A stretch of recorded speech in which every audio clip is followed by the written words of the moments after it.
Hi everyone, this is Carolyn Talks, the podcast slash YouTube channel. Your host, Carolyn Hayes, film critic and journalist. Speak to film creators around the world about their work, the industry, and what inspires them. And today is one of my interviews for the 2024 New York Asian Film Festival. And I'm very happy to be joined with the director and one of the actors for the film Breaking and Re-Entering, hilarious, what people are calling a reverse heist.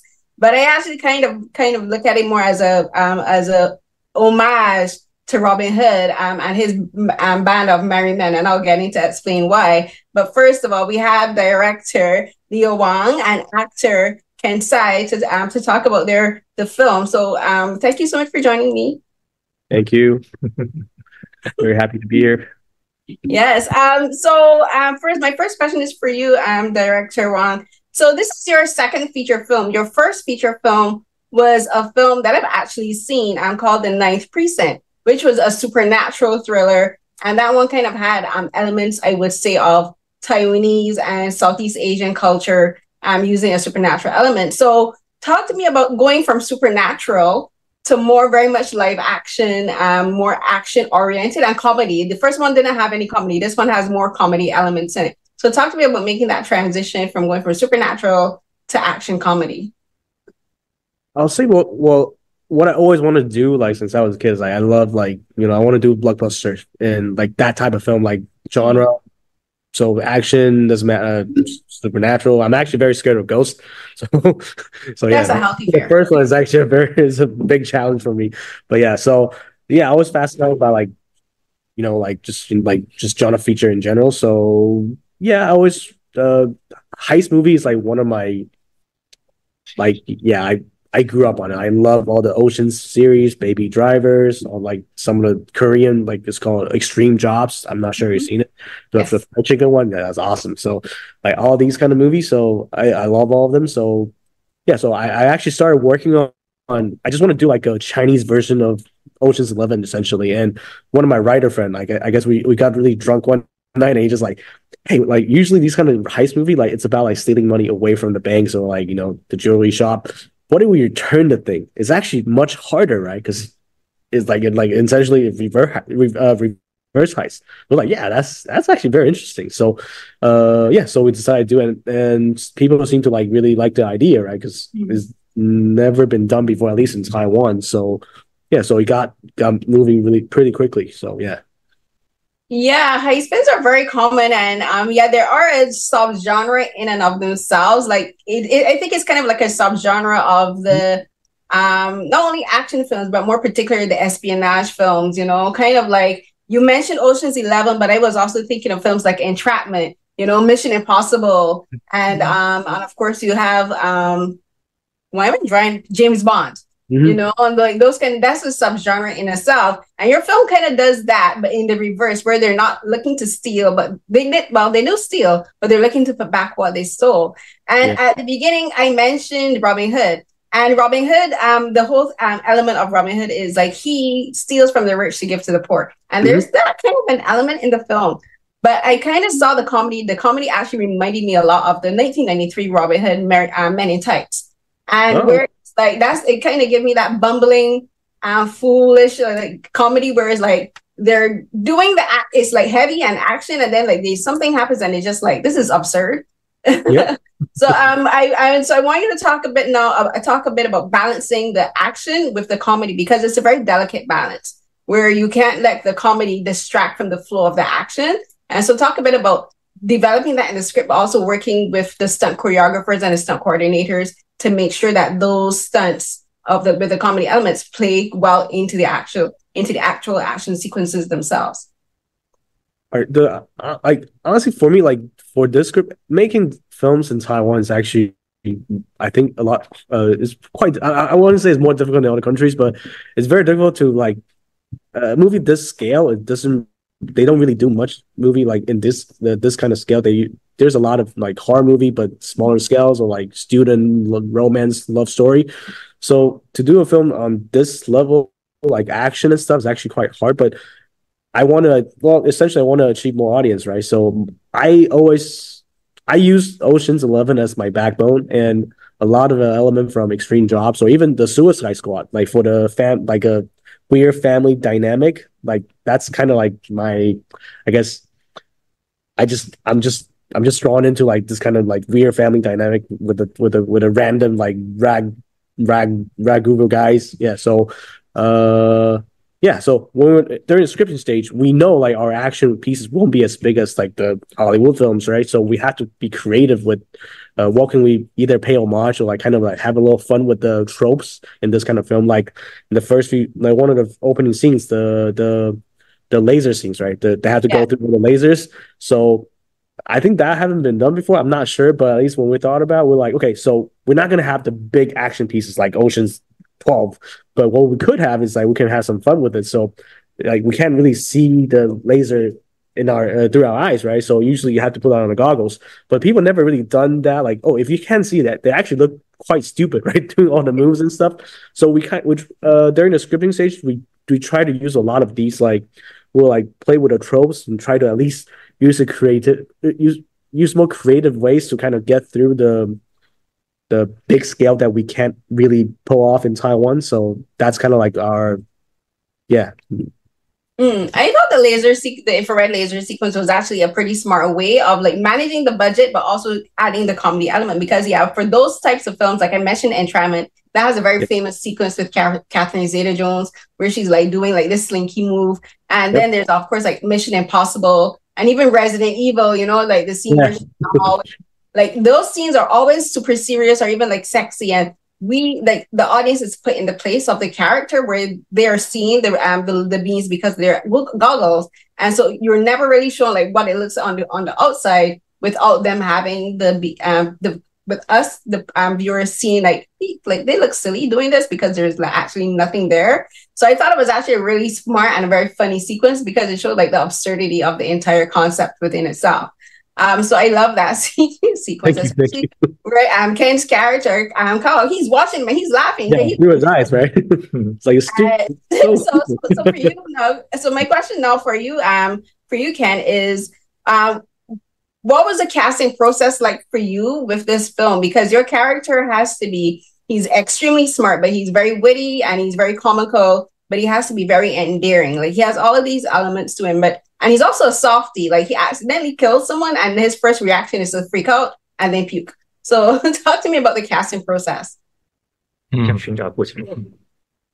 哎，我就是一到就是跟导演碰面之后，导演就是我试完戏，导演就说哦，那就是你。对，就是我自己看完剧本也觉得这个角色跟我其实挺像的啦。对，就是在开玩笑的程度啊，然后说冷笑话的程度，其实跟我差不多。对，所以就很自然而然的就表现出来的。So the casting process is actually just a long chat with the directors, and then since in real life I'm actually pretty similar to the characters that the director is looking for this particular film, that I do those lame jokes and bad puns, and then also I my spoken speed is very much the same as the character. So after a long chat with the director, and he just think that I'm perfect for the role, and that's how I was cast. So actually, he did an excerpt on. You saw the film, right? So there's a film where there's the part where he was holding the girl in with the gun hostages, like the hostage situation. So he was talking about how he's an orphan and all the backstory, trying to distract them. So that was on paper, it was really hard to imagine someone pulling that off, because it's a fine line between like kind of quirky but also like serious but also funny. So it's not just about acting chops, it's actually more about the personal quality. So he did that excerpt, it's like perfect. Like everyone's like, oh yeah, he's the guy for sure. Yeah, no, that scene was very funny because it was just like I am a huge fan, particularly I would say, of Asian action films, because there's always a way that comedy gets entered into it that I think in a way that I would say American comedy doesn't work. And it's very different. I would say, let me say, if I was to say apart from Asian, I would say the closest sense of that particular sense of comedic timing that you have, it will be probably British. Like British comedies and action comedies have a very similar sense of like the way like is a very particular type of comedy. So because you said the characters of Carl is so similar to you, did you were there any lines that you improvised because you were like, this is totally something I would say, so I'm gonna say as the character? 那既然你跟这个角色这么相近的话，是不是在表演的过程中有很多即兴表演的部分，你会觉得说，哎，这是我这个角色会说的事，那我就可以试试看。其实很多其实大概超过50%都是我即兴会想到说，好像可以讲个什么，然后跟导演讨论说，好像可以讲些什么，对，我就自己加进去。我原本有想说，要不要像那个跟巨石强森的凯文哈特是吗？Kevin Hart，对，原本想说要不要学他的那种讲话速度，叭叭叭叭叭那种，但后来我有点学不成，所以我就还是用我自己的方式去表演。对 So definitely quite a bit of the improvisations. I would say about 50% of what I was doing at the time is improvise, and I will actually have a discussion with the director to see whether or not this is something that I think the character will say at this moment. What do you think? And then we sort of work out how they will make their way into the film. And I even discussed this possibility of speaking with the pattern almost like Kevin Hart, right? Like a rapid fire type of speech pattern. But, it was just too challenging for me to actually accomplish that. Yeah, I thought about it. It's actually the director. A lot of times, like on the set, like which is like, hey, just say something, just say whatever, and then he would say something magical. I was like, oh, perfect. So a lot of times. So what about the jokes? Because his jokes are terrible, but they're also kind of like the one with the cockroach where he's like, what would you call a cockroach in a rock band? I was like, really? A rock band? It's supposed to be bad, but it's supposed to be so bad that he's so in the mood that he doesn't care about what people think. You can't help but laugh because you're like, this is so ridiculous. Like it's so bad you have to laugh. And in talking now about the dialogue between the characters is very interesting. Like I'm a sucker for found family stories, so they're like a found family. Like you have Chen played by Chen Bolin, who's kind of like the leader. But he's a leader in that he listens to everything that they say.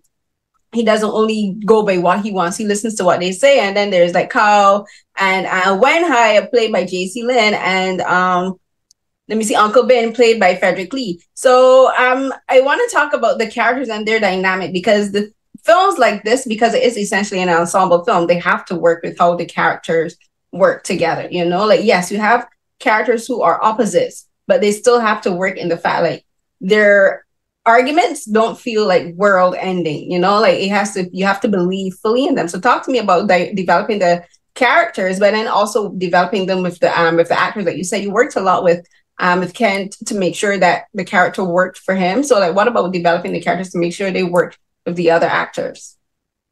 So during the scripting stage, like exactly, like it's like a fallen kind of ragdoll kind of like family that's not, it's cohesive, but not really, there's always a problem, and there's always a like internal flame, whatever. So what I gave them is that Chen Bolin's character is actually essentially like a single mom caring for like the big family. So Kao is basically like the immature kind of like living his own little world's kid, like, like a little brother, kind of like very naive about the whole world, but also kind of like a joy of the family, but sometimes we talk a little too much. JC's character is like the big brother, but overprotective of his family, his mom, So, and when the new boyfriend, and essentially Cecilia's character, it's like, yeah, so there's like a little rivalry, although, I mean, there's some, like LGBT element into it, but you can kind of like, it's a fine line between like, yeah.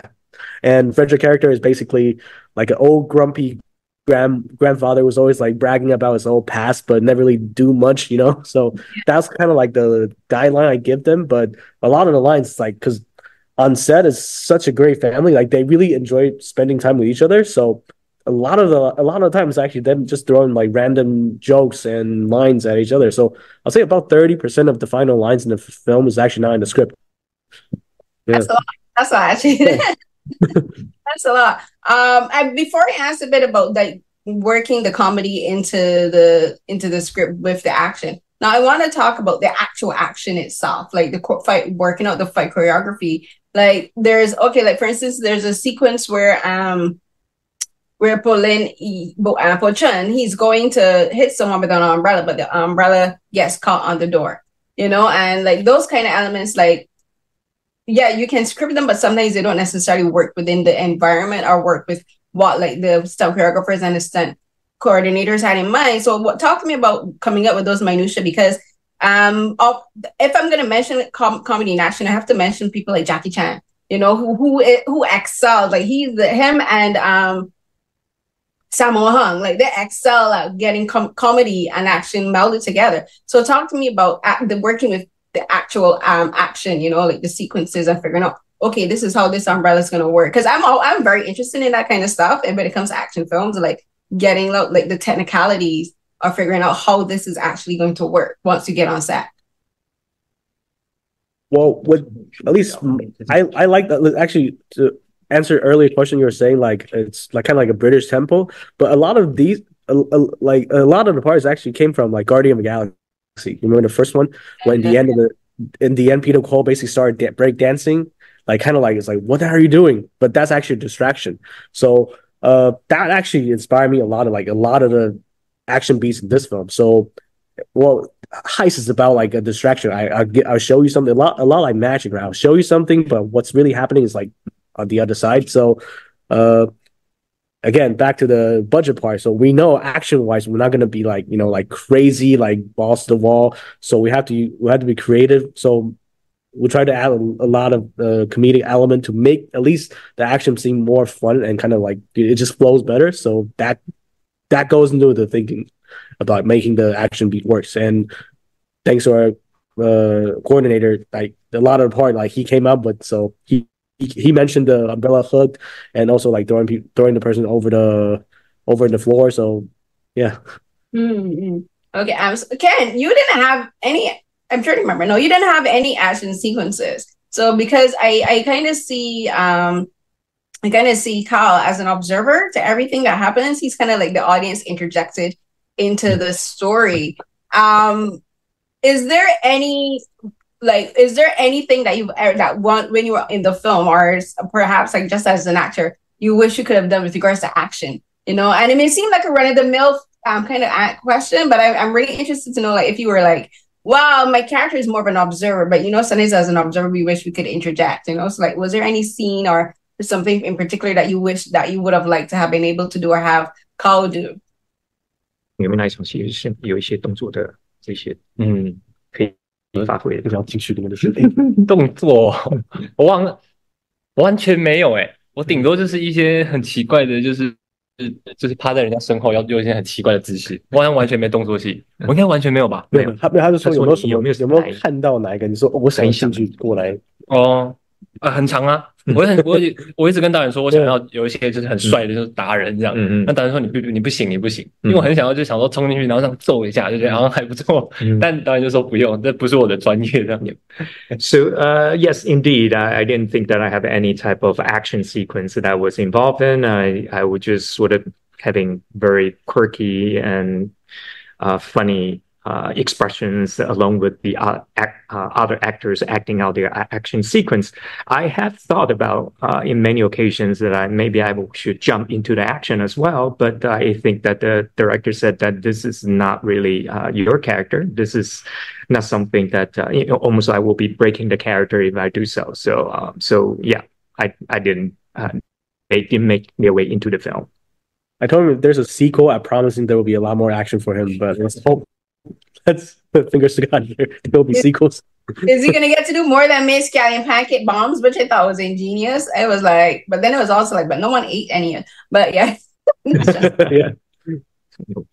That's actually based on a real myth back in Germany. Like that's actually like my writer actually searched it, and what happened was during the Second World War, I think they were trying to. When you put the black powder into the flour and you basically make it into a bread, you can actually make it explode. So the pancake thing actually came from that. So it's actually a real story. Oh, okay, yeah, because flour is flammable. Flour is explosive. Like if you fire a bullet in a place filled with like flour thing, it will explode. So I thought it was kind of funny because my first reaction is like, but someone has to eat. No one didn't eat any of them, and it was just like, what a waste. Because I actually love scallion pancakes. I was just, what a waste. But no, I want you guys to talk about... It smells really bad. I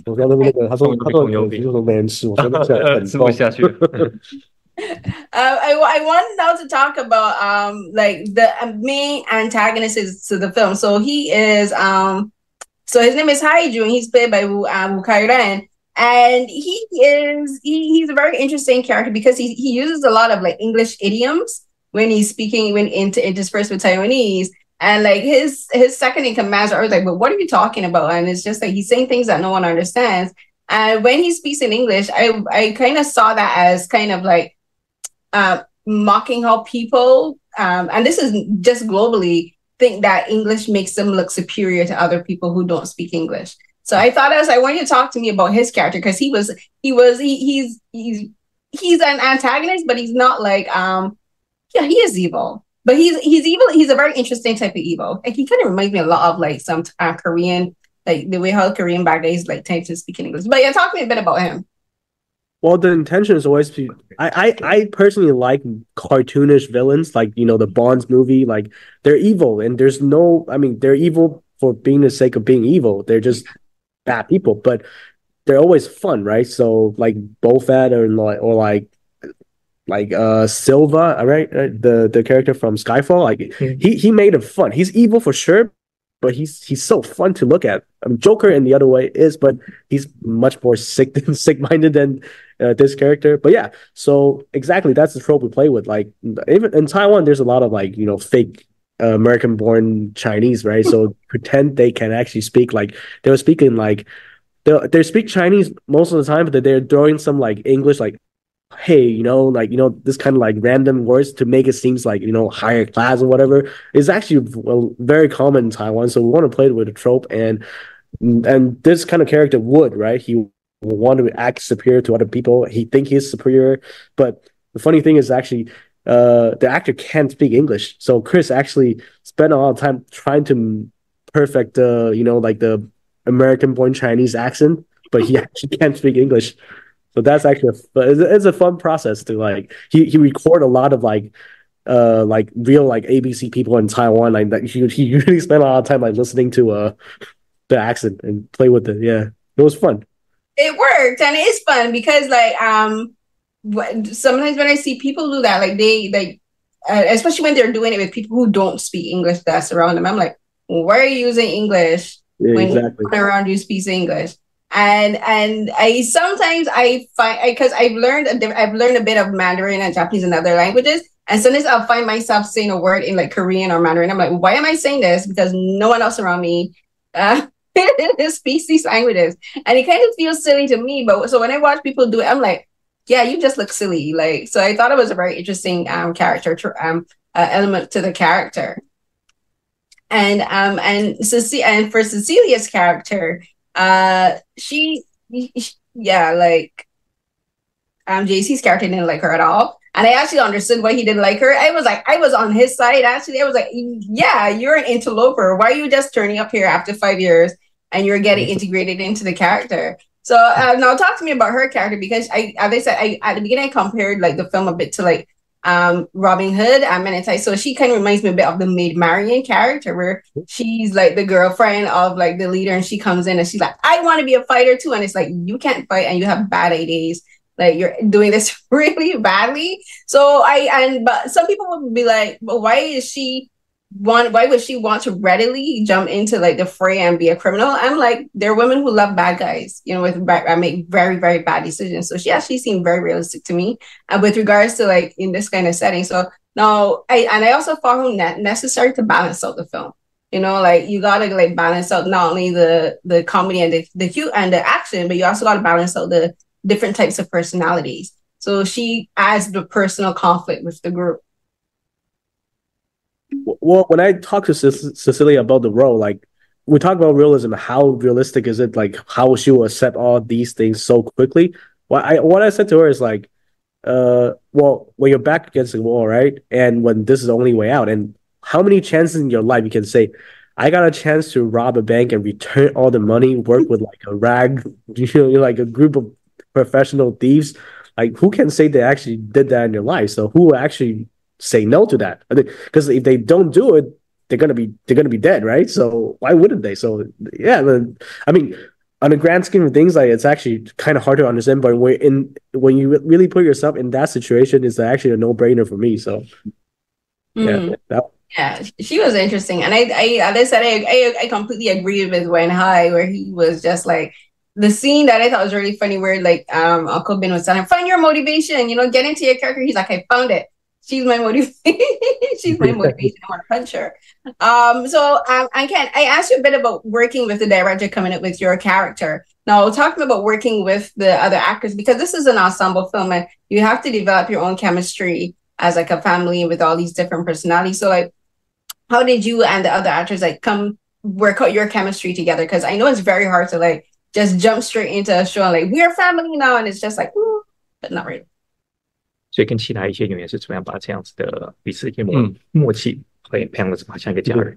我们其实很莫名其妙的，就是一见到面默契就蛮好的，对，很奇怪，我们以前从来没有碰过，但就是一见到面就觉得，不错，不错，好像不错哦，那就我们就开始玩起来了。所以其实大概花1-2天，其实就很像电影里面的样子，就我们的互动。对。So it's very interesting that we didn't know each other before this pretty project, but when we met for the first time, everything just clicked. And so it didn't take us long to really find each other's rhythm and to be able to work well with each other, maybe just a day or two. And we already reached that kind of chemistry that you have seen in the film. It only took a day or two. Yeah, I think it's meant to be like really like they never worked with each other before. So the first time we did a rehearsal, that was really fun. 第一天那个对啊，那天练习的时候就蛮好玩的，我觉得。So the first rehearsal was great. Yeah, first rehearsal, like you can tell, like this is a special group. So. Okay, yeah, because I was looking up the IMDb's for everyone to see if you had worked on projects previously, and like I think I may have seen one of I know I've seen what's it called? Oh yeah, Casey and Chris was in a film called The Light Never Goes. I actually interviewed the filmmaker for that, and I was looking to say, I'm like, okay, so like, because I'm always interested how actors are able to develop chemistry on set, having never worked together or even previously known together, and I think that's what makes acting such a unique career. Like you have to go from complete strangers and from this complete dynamic to make this project work, and then at the end, like you kind of like disperse, is like not where we're like, for instance, I can't even compare it to school, because when you're in school, you stay together with people for like 4 years, whereas for actors, you come together for like a semester and then you depart. So I want to ask Kent that about like just your perspective as an actor and like the process of building chemistry, not only with the cast for Breaking and Re-entering, but just for all of your other projects and just that aspect of acting in itself. 那你这是不单关注这部片吗？其他一些所谓的参与的这些片子里面，那你对于这个角色的构筑和怎么跟其他的人去产生这样子一个很棒的一个化学反应，你是怎么达到的？因为其实我只要一拍戏，我会尽可能的跟对戏的演员会尽可能在私底下会有一些聚会，对，我会尽量约，对，就是如果真的在拍戏过程中也知道我跟这人不合的话，我还是会要去跟他变得很好，因为我觉得拍戏的过程中一定要把我们两个看起来不尴尬那个化开，不然在演的时候其实真的会很痛苦。So for me, it's almost like a rule of thumb for me to, for whatever characters I play, and with the people I opposite, in terms of acting opposite me, I always try to find a way to get together in real life, and just so that we can work out some kind of any awkwardness between us, to really work out things that might not sort of go well on set, and we were trying to resolve that sort of informally when we get together. So that is sort of my motive in terms of operation, is to think about whatever characters I do, I really want to make an effort to really get to know them and get together with them in sort of off-site or off the screen, so that we will be able to do whatever we need to do on screen. Yeah, he really was a spark. Like he basically started because he had to do so many bad puns and jokes. I think a couple of times he started like a joke off, so he started saying a lot of jokes. So we all started like searching our phones, like trying to better him. So there was a time like where we're not shooting, we're waiting for the lights. We're basically like a small joke off competition. It was pretty fun. Who won? 你开始乱讲，然后我们大家每个人来查，然后比说谁比较好笑。And who won? Who won? Still him. He's the best. That's so many. Being bad at jokes pays off.